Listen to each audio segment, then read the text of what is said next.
सिर्फ मदरसा नहीं, बंगाल के जो सरकारी स्कूलें हैं, कॉलेजें हैं, क्यों उनकी बात नहीं किया जाते हैं। मतलब मदरसा में जो पढ़ते हैं वो आतंकी बनते हैं। अगर ये सोच बंगाल की बीजेपी पार्टी को रहे तो भाई दुख के अलावा और तो कुछ नहीं जता सकते। लीगल हो या इलीगल हो, देखना सरकार की कम है। अब देखो, लेकिन इसके साथ आतंकियों को जोड़ना और रोहिंग्या को जोड़ना, ये इनकी अपना मनगढ़ंत बात है। सिर्फ मदरसा नहीं, बंगाल के जो सरकारी स्कूलें हैं, कॉलेजें हैं, क्यों उनकी बात नहीं किया जाते हैं। और मैं मंत्री अग्निमित्र जी को ये कहना चाहते हैं कि हमारा देश की प्रथम सबसे पहला जो राष्ट्रपति बने थे राजेंद्र प्रसाद जी, मदरसा की छात्र थे। तो मतलब मदरसा में जो पढ़ते हैं वो आतंकी बनते हैं।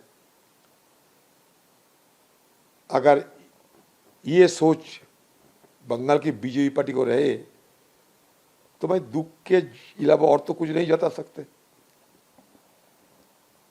लीगल हो या इलीगल हो, देखना सरकार की कम है। अब देखो, लेकिन इसके साथ आतंकियों को जोड़ना और रोहिंग्या को जोड़ना, ये इनकी अपना मनगढ़ंत बात है। क्योंकि इतना एसआईआर हुई, सत्ता पे सरकार आ गई, रोहिंग्या को दर्शन नहीं मिलते। रोहिंग्या कहीं भागे गए, रोहिंग्या बाजार से उब गए हैं, हवा हो गए हैं। तो ऐसा कैसा प्रशासन चल रहा है कि सब कुछ है फिर रोहिंग्या नहीं है। रोहिंग्या को अकाल लग गए बंगाल में। अभी एक तो कम से रोहिंग्या को पकड़ के दिखाना चाहिए था ना, एक रोहिंग्या। लेकिन मुझे लगता है बीजेपी आते ही सारे रोहिंग्या को अकाल लग गए। अच्छा, इस शहर में रोहिंग्या कितना मिला मुझे पता नहीं, देश में कितना रोहिंग्या है वो भी पता नहीं। डबल इंजन ट्रिपल इंजन सरकार तो है ही, लेकिन रोहिंग्या कहां भागे, रोहिंग्या कहां उब गए, हवा में मिल गए, इसका ना कोई आता ना कोई पता। अच्छा, आप कहते हैं कि सारे बांग्लादेशियों को निकाला जाएगा। बांग्लादेश सरकार कहता है कि हमें कागजात दिया करो ठीक से, तब हम लेने के लिए तैयार है। नहीं तो अब धक्का मार के किसी को अंदर घुसा दोगे, हम लोग नहीं मानेंगे।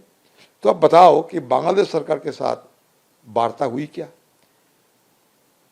कितने सारे घुसपैठिया को भेजे गए। हवा बढ़ाने में काम नहीं चलेगा। चुनाव तो हो गए हैं, ये घुसपैठिया रोहिंग्या बंगाल के लोगों की जहन में डालते हुए तो आ गए हैं सत्ता पे ना। अभी तो कुछ करके दिखाओ, अभी तो पेश किया जाए कहां रोहिंग्या है, कहां घुसपैठिया है। और कितने बात भुनाते रहोगे। बंगाल की तरक्की के बारे में सोचो, बेरोजगारों की मदद करो, और कितना ध्रुवीकरण करते रहोगे। कम से कम ध्रुवीकरण के बदले रोजगारीकरण तो करो।